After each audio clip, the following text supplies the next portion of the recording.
Okay, so here are the three big stories for today, Wednesday, November 8th. So the first thing is, yeah, we did it. Ukraine admits a car bomb killing of a pro-Russian politician.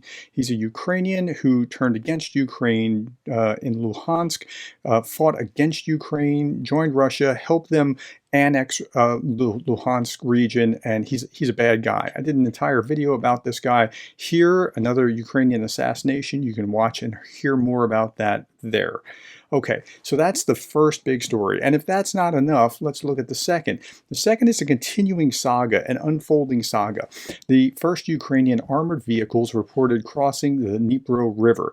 Now, an incrementally growing Ukrainian bridgehead on the east bank of the Dnipro River has for the first time been reinforced by armored vehicles. Russian information platforms are talking about this. So this isn't coming from reading Russian state media. This is Western news outlets monitoring those news platforms that are just Russian mill bloggers, and that's what's going on here.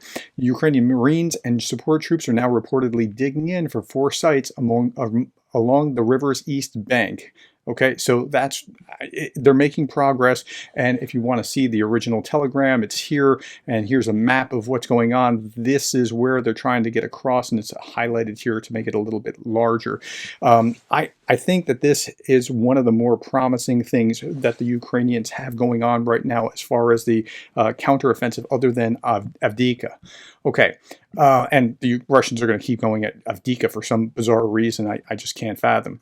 Okay, here's the third big story for today, and this is really important. In the long term, this might be the most important of these stories.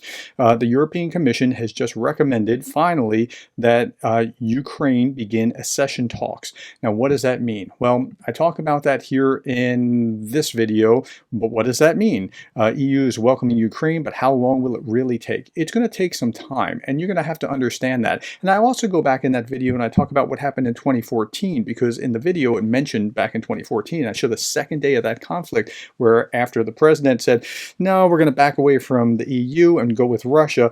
It was an article from the second day of that conflict. Go back and watch that video I just posted a little bit ago, and you'll get a good sense of like really how far they have come, because it's come full circle. They were moving not toward European integration at that time, but into some kind of deal with the EU. And Putin certainly didn't want that, because Ukraine would be moving out of the orbit. That's what started this whole thing in 2014, and that's where we are today.